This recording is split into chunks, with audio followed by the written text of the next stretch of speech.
Good morning दोस्तों। Students अज आप series शुरू कर रहे हैं पॉलिटी की। बिल्कुल ईजी वे नाल डॉकूमेंट्स नूं लैके सामने पेपर रख के बुक्स रख के बिल्कुल सिंपल तरीके नाल पॉलिटी के डिफिकल्ट जिहड़े कंसैप्ट हैं ईजी वे नाल समझाया जाएगा। ये फर्स्ट लैक्चर है जिस दे विच आपां डिस्कस करांगे ओरीजिनस ऑफ पार्लीमेंटरी सिस्टम। इस तो पहले ये ओरीजिनस ऑफ पार्लीमेंटरी सिस्टम आपां स्टार्ट करिए।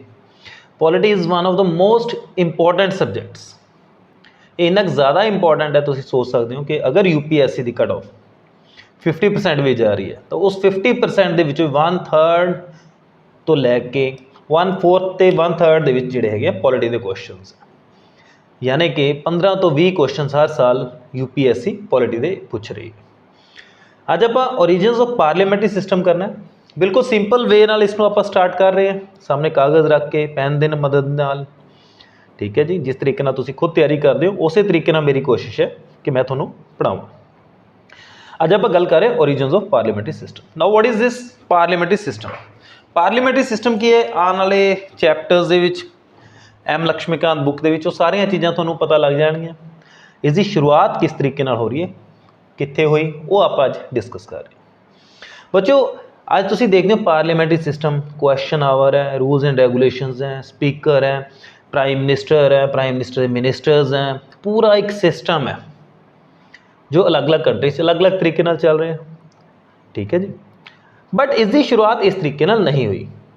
इसकी शुरुआत काफ़ी हंबल सी, बिल्कुल सिंपल जे सिस्टम तो सी, जिथे कुछ बंदे सलाहकार के तौर पर राजा नूं सलाह दिंदे सीगे।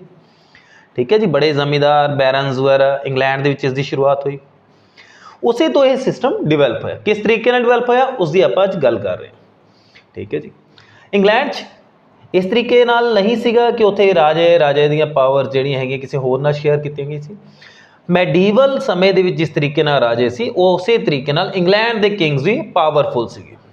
ठीक है जी, बट उत्थे शुरुआत हो रही है पार्लीमेंट सिस्टम की, कित्थों हो रही है? King Henry one of England. King Henry one तो पहले ये किसी भी तरीके नाल पार्लीमेंट का कुछ बेसिस सीगे, कुछ जगह मूड्स करके डिस्कस किया जाता है। मूड्स जिहड़े सलाहकार बुलाए जाते किंग द्वारा। ठीक है, उसका जिक्र 8वीं 9वीं शताब्दी तो आ रहा है। किंग हैनरी वन जो 11th सेंचुरी प्लेस किए गए हैं, उन्होंने फर्स्ट टाइम जिहड़ी हैगी है नोबल्स ते चर्चमैन की एक असैंबली बनाई। नोबल्स बुलाए गए, चर्चमैन बुलाए गए, एक असैंबली बनाई गई, उन्होंने तो सलाह लैन लई एक सिस्टम बनाया गया सलाहकार के तौर के उत्ते, जो मतलब अज दी पार्लीमेंट्स का किते ना किते प्रीकर्सर सी, प्रीकर्सर ऑफ द पार्लीमेंट। दोबारा इसनों गल कर रहे हैं, किंग हैनरी इंग्लैंड के 11th सेंचुरी उन्होंने फर्स्ट टाइम प्रोमीनेंट नोबल्स से चर्चमैन बुलाया, तो जिसनों तुसीं प्रीकर्सर ऑफ द पार्लीमेंट मान सकते हैं। ठीक है जी, यह आज की पार्लीमेंट वर्गा से कुछ नहीं, हले बिल्कुल शुरुआत हो रही है, हले आज की पार्लीमेंट वर्गा कुछ भी नहीं है इत्थे। इसकी डिवेलपमेंट आज की पार्लीमेंट की काफ़ी एडवांस, अगे जाके हौली हौली सदियां लग जाएगियां इस चीज़ को। नैक्सट किंग जॉन आते इंग्लैंड के। यह वर्ड तुसीं मैगना कार्टा कई बार सुनिया होना, एम लक्ष्मीकांत बुक के पढ़िया होएगा, अलग अलग बुक्स में पढ़िया होगा। किंग जॉन ऑफ इंग्लैंड से इसने फर्स्ट टाइम एक नोबल्स जिहड़े उस समय बड़े जमींदार सीगे, पावरफुल लोग सी, उन्हां दी डिमांड्स नूं एक डॉकूमेंट के उपर, एक कागज़ के उपर लिख के मान लिया। उस कागज़ नूं की किया गया? Magna carta. उस चार्टर नूं की किया गया? चार्टर नूं मैगना कार्टा। इस दे उपर नोबल्स के राइट सीगे, चर्चमैन के राइट सीगे, निचले जमींदार किंग के नीचे जो भी लैसर किंग्स कह सकते हो, जमींदार कह सकते हो, उन्होंने राइट सीगे। उस चार्टर नूं किया गया मैगना कार्टा। ठीक है जी, यानी कि फर्स्ट टाइम किंग किसी नाल पावर शेयर करने लई तैयार है। इत्थे किंग ने फर्स्ट टाइम किते पावर शेयर कर रहे। हुण इसी तरीके नाल अगे जाके इंग्लैंड एडवर्ड वन आते हैं इंग्लैंड के, उन्होंने काफ़ी मुसीबतां सीगियां, कई पासे जंग दे विच उलझे हुए सी, इसलिए उन्होंने कुछ नवे टैक्सिस लगाने सी। नवे टैक्सिस ताकि लोग विद्रोह ना करन, आम लोगों तो भी पूछा जाए। ठीक है जी, तो फर्स्ट टाइम उन्होंने नोबल्स दे ते चर्चमैन के नाल हरेक काउंटी तो, हरेक शहर तो, हरेक छोटे शहर तो 2-2 रिप्रैजेंटेटिव्स बुलाने शुरू कर दिते, जिसनों उस समय शैरिफ कहा जाता है। शैरिफ इन्होंने सारे किस लिए बुलाया गया सी? To approve the king's plan for new tax. ठीक है जी, to approve the king's plan for new tax. Edward one दी इस पार्लीमेंट ਨੂੰ मॉडल पार्लीमेंट किया गया। मॉडल पार्लीमेंट मतलब आने वाले समय ਦੇ ਵਿੱਚ पार्लीमेंट ਇਸੇ सिस्टम के उपर डिवेलप। ठीक है जी, इसमें अगे देखने आप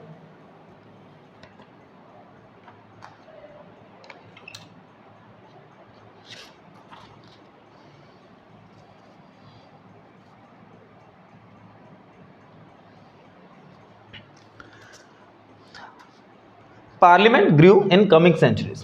आने वाले समय यही सिस्टम जोड़ा सी दो हाउसिस डिवेलप हो गया, House of Lords, House of Commons. King Edward ने शुरुआत के दोनों अलग अलग हाउसिस बनाए नहीं, बस दो अलग अलग सिस्टम तो रिप्रैजेंटेटिव्स बुला ले सी। कुछ तो अमीर पावरफुल लोग से उन्होंने रिप्रैजेंटेटिव्स जिवें नोबलमैन, चर्चमैन, बड़े जमींदार, कुछ आम शहरों तो आम काउंटीज़ तो बुलाए गए। इसे सिस्टम तो बाद हौली हौली House of Lords, House of Commons develop हो रहे। हाउस ऑफ लॉर्ड्स बेसिकली बड़े जमींदार, चर्चमैन, नोबल्स, मिलिटरी ऑफिसर्स वो बैठ रहे हैं। बच्चों इसे तो अज का थोड़ा राज्य सभा किते ना किते एग्जिस्टेंस आ रहे हैं। यही हाउस ऑफ कॉमन्स आने वाले समय थोड़ा लोक सभा भी बन जाएगा।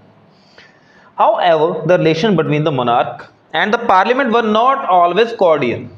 इस तरीके नाल नहीं सीगा कि मोनार्क ते पार्लीमेंट दे विच हमेशा रिश्ते काफ़ी अच्छे ही रहे। किंग अपनी पावर क्यों शेयर करेगा, सोचो ज़रा, नहीं शेयर करेगा। तो पार्लीमेंट हमेशा चाहेगी कि ज़्यादा तो ज़्यादा पावर जी हैगी सानू दिती जाए ताकि असी भी उस पावर को यूज़ करिए। इसलिए आने वाली सदियों के यह लड़ाई लगातार चलती रही पार्लीमेंट ते किंग दे विच। यानी कि अज तुसी देखते हो कि इंग्लैंड दे विच किंग या क्वीन सिर्फ एक सैरेमोनीअल पोजीशन ते कॉन्स्टिट्यूशनल पोजीशन ते कह सकते, जिस तरीके नाल अपने इंडिया के प्रेजिडेंट है। बट हमेशा तो इदा नहीं सी। किंग अपनी पावर क्यों शेयर करूगा, बट पार्लीमेंट चाहती सी किंग अपनी पावर साडे नाल शेयर करन, हौली हौली पावर जिहड़ियां है पार्लीमेंट को शिफ्ट करें। इसलिए पार्लीमेंट ते मोनार्क दे विच एक टसल चलती रही, एक लड़ाई चलती रही जो आने वाले सदियां काफ़ी भयंकर रूप भी ले लूगी।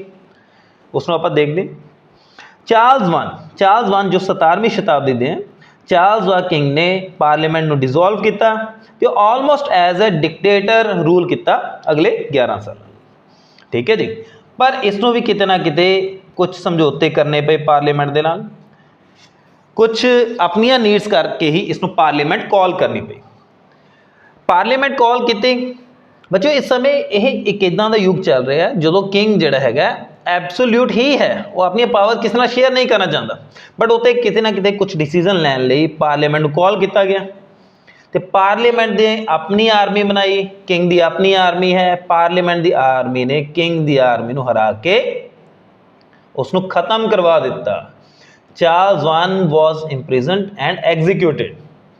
इस तरीके नाल पार्लीमेंट पावरफुल होगी। ठीक है जी, इस तो बाद पार्लीमेंट के पावर्स काफ़ी ज़्यादा इंक्रीज कर गए। इस तो बाद किंग जेम्स टू के समय किंग जेम्स टू के खिलाफ आम लोगों ने विद्रोह कर दिता तो उसनों सत्ता तो बाहर कर दिता। हुण फिर गद्दी ते किसनों बिठाया जाऊगा, हुण गद्दी ते बिठाया जाऊगा हॉलैंड के किंग विलियम नूं। हॉलैंड का किंग विलियम जिहड़ा हैगा स्टुअर्ट किंग जेम्स का सन इन लॉ है, यानी कि जमाई है, daughter Mary and her husband King William of Holland. हुण King William of Holland and his wife Mary they are completely obliged to the parliament, क्योंकि उन्होंने राजपाग किसने दिता, पार्लीमेंट ने दिता। तो बेसिकली अगर पार्लीमेंट उन्होंने कुछ भी रिक्वेस्ट कर रही है या फोर्स कर रही है कुछ भी करन वो करनगे। तो इस तरीके नाल मैरी तो किंग विलियम ने प्रोक्लेमेशन ऑफ राइट्स के उपर साइन कर दिते। ठीक है, प्रोक्लेमेशन ऑफ राइट्स के उपर। इस आप डिटेल के जाने की जरूरत नहीं है, बस तुम इन्ना समझ लो कि इस हाईएस्ट अथॉरिटी कंट्री की केड़ी बन गई, पार्लीमेंट बन गई। ज़्यादा पावर जी है पार्लीमेंट के आ गई। इसे दे नाल ही किंग विलियम ने एक होर शुरुआत की कि उन्होंने कैबीनेट सिस्टम जोड़ा है इस्टैबलिश, उन्होंने समय कैबीनेट सिस्टम एग्जिस्टेंस चा रहे। किस तरीके नाल किंग विलियम ने यही शुरुआत की कि अपने मिनिस्टर्स जोड़े हैं चुने हुए लोगों तो, जिमें आज थोड़े मिनिस्टर्स तुसी जिहड़े MP या MLA चुनते हो ਉਹਨਾਂ ਵਿੱਚੋਂ ਬਣਦੇ ਆ, ਚੁਣੇ ਹੋਏ ਲੋਕਾਂ ਦੇ ਵਿੱਚੋਂ ਮਿਨਿਸਟਰ ਚੁਣਨੇ ਸ਼ੁਰੂ ਕੀਤੇ। ਇਸ ਤੋਂ ਹੀ ਕੈਬਨਿਟ ਸਿਸਟਮ ਐਗਜ਼ਿਸਟੈਂਸ ਦੇ ਵਿੱਚ ਆ ਗਿਆ। ਠੀਕ ਹੈ ਜੀ, ਚਲੋ ਅੱਗੇ ਦੇਖਦੇ ਹਾਂ ਆਪਾਂ। ਇਸ ਤਰੀਕੇ ਦੇ ਨਾਲ 18ਵੀਂ ਸ਼ਤਾਬਦੀ ਆਉਂਦੇ ਆਉਂਦੇ ਕਾਫੀ ਪਾਵਰ ਜਿਹੜੀਆਂ ਸੀ ਕਿੰਗ ਤੋਂ ਕਿਸ ਕੋਲ ਆ ਗਿਆ, ਪਾਰਲੀਮੈਂਟ ਦੇ ਕੋਲ। ਬੱਚਿਓ ਇਸ ਤੋਂ ਅੱਗੇ ਆਪਣਾ ਡੋਮੇਨ ਹੈ ਨਹੀਂ, ਇਸ ਤੋਂ ਅੱਗੇ ਅਗਰ ਤੁਸੀਂ ਹਿਸਟਰੀ ਆਪਸ਼ਨਲ ਕਦੇ ਪੜ੍ਹੋਗੇ ਫਿਰ ਤੁਸੀਂ ਦੇਖੋਗੇ, ਬਟ ਇਸ ਸਮੇਂ ਆਪਾਂ ਫਿਰ ਵੀ ਇੱਕ ਚੀਜ਼ ਇੰਪੋਰਟੈਂਟ ਬਚੀ ਹੈ ਜੋ ਆਪਾਂ ਹਲੇ ਵੀ ਪੜ੍ਹਨੀ ਹੈ। ਹੁਣ ਤੁਸੀਂ ਦੇਖ ਰਹੇ ਹੋ ਪਾਵਰ ਜਿਹੜੀਆਂ ਹੈਗੀਆਂ ਪਾਰਲੀਮੈਂਟ ਕੋਲ ਆ ਗਈਆਂ। ਤਾਂ ਅੱਜ ਦੀ ਪਾਰਲੀਮੈਂਟ ਜਿਸ ਤਰੀਕੇ ਨਾਲ ਹੁੰਦੀ ਉਸੇ ਤਰੀਕੇ ਨਾਲ ਸੀ 18ਵੀਂ ਸ਼ਤਾਬਦੀ ਵਿੱਚ ਨਹੀਂ, ਹਲੇ ਵੀ ਜ਼ਿਆਦਾਤਰ ਪਾਵਰ ਜਿਹੜੀਆਂ ਹਾਊਸ ਆਫ ਲੋਰਡਸ ਕੋਲ ਸੀ। ਹਾਊਸ ਆਫ ਲੋਰਡਸ ਉਹ ਹਾਊਸ ਹੈ ਜਿਸ ਦੇ ਵਿੱਚ ਜ਼ਿਆਦਾਤਰ ਲੋਕ ਹੈਰੀਡੇਟਰੀ ਹੈ, ਨੋਬਲਸ ਹੈ, ਚਰਚਮੈਨ ਹੈ, ਠੀਕ ਹੈ ਜੀ, ਬੜੇ ਆਫਿਸਰਸ ਵਗੈਰਾ ਹੈ। ਬਟ ਪਾਵਰ ਕਿਸ ਕੋਲ ਹੋਣੀ ਚਾਹੀਦੀ ਹੈ ਡੈਮੋਕ੍ਰੇਸੀ 'ਚ, ਆਮ ਲੋਕਾਂ ਕੋਲੇ, ਠੀਕ ਹੈ। ਹਾਊਸ ਆਫ ਕਾਮਨਸ ਕੋਲੇ, ਹਾਊਸ ਆਫ ਕਾਮਨਸ ਕੋਲੇ ਹਲੇ ਪਾਵਰ ਨਹੀਂ ਹੈ। ਇਹ 18th ਸੈਂਚੁਰੀ ਦੇ ਵਿੱਚ 19th ਸੈਂਚੁਰੀ ਵਿੱਚ ਚੇਂਜਿਸ ਹੋਣਗੀਆਂ ਜਿਸ ਨਾਲ ਬ੍ਰਿਟਿਸ਼ ਪਾਰਲੀਮੈਂਟ ਦੀਆਂ ਜ਼ਿਆਦਾਤਰ ਪਾਵਰਸ ਹਾਊਸ ਆਫ ਲੋਰਡਸ ਤੋਂ ਹਾਊਸ ਆਫ ਕਾਮਨਸ ਕੋਲ ਆ ਜਾਣਗੀਆਂ, ਬਟ ਹਲੇ ਨਹੀਂ, ਉਹ ਆਪਣਾ ਡੋਮੇਨ ਵੀ ਨਹੀਂ ਹੈ। ਅਗਰ ਤੁਸੀਂ ਹਿਸਟਰੀ ਆਪਸ਼ਨਲ ਪੜ੍ਹੋਗੇ ਉਸ ਦੇ ਵਿੱਚ ਇਹ ਚੀਜ਼ ਜ਼ਰੂਰ ਪੜ੍ਹੋਗੇ। ਹਲੇ ਬੱਚੇ ਕੋਈ ਸੀਕ੍ਰੇਟ ਬੈਲਟ ਨਹੀਂ ਹੈ, ਯਾਨੀ ਕਿ ਤੁਸੀਂ ਬਟਨ ਦੱਬ ਕੇ ਆਉਂਦੇ ਹੋ ਈਵੀਐਮ 'ਤੇ, ਕਿਸੇ ਨੂੰ ਨਹੀਂ ਪਤਾ ਤੁਸੀਂ ਕਿਸ ਨੂੰ ਵੋਟ ਪਾਣਾ। ਤੁਸੀਂ ਅੱਜ ਸੋਚਦੇ ਹੋ ਨਾ ਡੈਮੋਕ੍ਰੇਸੀ ਕਿਸ ਤਰੀਕੇ ਨਾਲ ਡਿਵੈਲਪ ਹੋਈ, ਤੁਸੀਂ ਇੱਕ ਇੱਕ ਚੀਜ਼ ਵੋਟ ਪਾਣੀ ਹੈ, ਐਨੂਅਲ ਸੈਸ਼ਨਸ ਹੋਣੇ ਹੈ, ਇਕੁਐਲਿਟੀ, ਬੱਚਿਓ ਇਹਨਾਂ ਲਈ ਖੂਨ ਬਹਾਨਾ ਪਿਆ, ਲੜਨਾ ਪਿਆ, ਰੈਵੋਲੂਸ਼ਨਸ ਆਏ, ਬਹੁਤ ਕੁਛ ਹੋਇਆ, ਕਾਫੀ ਕੁਛ ਯੂਰਪ ਦੇ ਵਿੱਚ ਹੋਇਆ। ਫੰਡਾਮੈਂਟ ਰਾਈਟਸ ਦਾ ਕੰਸੈਪਟ ਜਿਹੜਾ ਹੈਗਾ ਅਮਰੀਕਾ ਜਾ ਕੇ ਆਇਆ, ਸੋਸ਼ਲਿਜ਼ਮ ਦਾ ਕੰਸੈਪਟ ਆਇਆ, ਇਹ ਸਾਰੇ ਕੰਸੈਪਟ ਆਉਣਗੇ। ਹੁਣ ਆਪਾਂ ਦੇਖ ਰਹੇ ਹਾਂ ਨੋ ਸੀਕ੍ਰੇਟ ਬੈਲਟ। ਸੀਕ੍ਰੇਟ ਬੈਲਟ ਯਾਨੀ ਕਿ ਅਗਰ ਮੈਨੂੰ ਕੋਈ ਫੋਰਸ ਕਰਦਾ ਹੈ ਕਿ ਤੁਸੀਂ ਇਸ ਨੂੰ ਵੋਟ ਪਾਣੀ ਹੈ, ਨਹੀਂ ਤਾਂ ਤੁਹਾਨੂੰ ਮਾਰ ਦਿੱਤਾ ਜਾਊਗਾ, ਮੈਂ ਪਾਊਂਗਾ, ਠੀਕ ਹੈ ਜੀ। Franchise was limited to upper classes only, ਕੁਝ ਲੋਕਾਂ ਨੂੰ ਹੀ ਵੋਟ ਪਾਉਣ ਦਾ ਅਧਿਕਾਰ ਸੀ, ਆਮ ਲੋਕਾਂ ਨੂੰ ਵੋਟ ਪਾਉਣ ਦਾ ਅਧਿਕਾਰ ਬਿਲਕੁਲ ਵੀ ਨਹੀਂ ਸੀਗਾ। ਪੂਰਾ no representative in parliament, no logical division of constituencies. ਬੱਚਿਓ ਹੁਣ ਤੁਹਾਡਾ ਡੀਲਿਮਿਟੇਸ਼ਨ ਕਮਿਸ਼ਨ ਹੁੰਦਾ, ਨਵੇਂ ਇਲਾਕਿਆਂ ਦੀ ਆਬਾਦੀ ਦੇਖੀ ਜਾਂਦੀ ਹੈ, ਪੁਰਾਣੇ ਪੁਰਾਣੇ ਇਲਾਕਿਆਂ ਦੀ ਆਬਾਦੀ ਦੇਖੀ ਜਾਂਦੀ ਹੈ, ਨਵੀਆਂ ਕੌਂਸਟੀਟੂਐਂਸੀਜ਼ ਬਣਾਈਆਂ ਜਾਂਦੀਆਂ ਨੇ, ਠੀਕ ਹੈ ਜੀ। ਘਟਾ ਵਧਾ ਕੀਤਾ ਜਾਂਦਾ ਕੌਂਸਟੀਟਿਊਸ਼ਨ ਤਾਂ ਕਿ ਹਰੇਕ MLA ਜਾਂ MP ਦੀ ਸੀਟ ਦੇ ਸਾਹਮਣੇ ਜਿਹੜੇ ਲੋਕ ਆ ਬਰਾਬਰ ਹੋਣ। ਜਿਵੇਂ ਪੰਜਾਬ 'ਚ ਆਪਾਂ ਦੇਖਦੇ ਹਾਂ 117 MLA, ਤਾਂ 117 MLA ਕੌਂਸਟੀਟਿਊਐਂਸੀ ਸਭ ਦੀ ਆਬਾਦੀ ਬਰਾਬਰ ਹੋਊਗੀ? ਨਹੀਂ, ਬਰਾਬਰ ਬਿਲਕੁਲ ਬਰਾਬਰ ਹੋਣਾ ਆਲਮੋਸਟ ਇੰਪੋਸੀਬਲ ਹੈ। ਪਰ ਕੋਸ਼ਿਸ਼ ਇਹੀ ਹੁੰਦੀ ਹੈ ਕਿ ਆਸ-ਪਾਸ ਹੀ ਹੋਵੇ, ਬਰਾਬਰ ਹੀ ਹੋਵੇ। ਤਾਂ ਇਸ ਦੇ ਬਾਅਦ ਵੀ ਕਾਫੀ ਹਲੇ ਕਮੀਆਂ ਪੇਸ਼ੀਆਂ ਸੀਗੀਆਂ ਜੋ ਸਿਸਟਮ ਦੇ ਵਿੱਚ ਸੀ, ਬਟ ਇੱਥੇ ਤੁਸੀਂ ਦੇਖ ਸਕਦੇ ਹੋ ਪਾਰਲੀਮੈਂਟਰੀ ਸਿਸਟਮ ਜਿਹੜਾ ਸੀ ਐਸਟੈਬਲਿਸ਼ ਜ਼ਰੂਰ ਹੋ ਚੁੱਕਿਆ ਸੀ। ਇਸੇ ਪਾਰਲੀਮੈਂਟਰੀ ਸਿਸਟਮ ਦੇ ਬੇਸਿਸ ਦੇ ਉੱਪਰ America the senate, house of common ਸਾਹਮਣੇ ਆ ਰਹੇ ਆ, ਇੰਡੀਆ ਦੀ ਲੋਕ ਸਭਾ, ਰਾਜ ਸਭਾ, ਅਲੱਗ-ਅਲੱਗ ਕੰਟਰੀ 'ਚ ਅਲੱਗ-ਅਲੱਗ ਜਿਹੜਾ ਸਿਸਟਮ ਇਸਟੈਬਲਿਸ਼ ਹੋਇਆ। ਬਟ ਇਸ ਦੀ ਸ਼ੁਰੂਆਤ ਕਿਤੇ ਨਾ ਕਿਤੇ ਇੰਗਲੈਂਡ ਨਾਲ ਜ਼ਰੂਰ ਜੁੜੀ ਹੋਈ ਹੈ। ਇੱਕ ਛੋਟਾ ਜਿਹਾ ਟੌਪਿਕ ਸੀ, ਮੇਰੀ ਕੋਸ਼ਿਸ਼ ਸੀ ਬਿਲਕੁਲ ਸਿੰਪਲ ਵੇ ਦੇ ਨਾਲ ਇਸ ਨੂੰ ਪੜ੍ਹਾਇਆ ਜਾਵੇ, ਦੱਸਿਆ ਜਾਵੇ।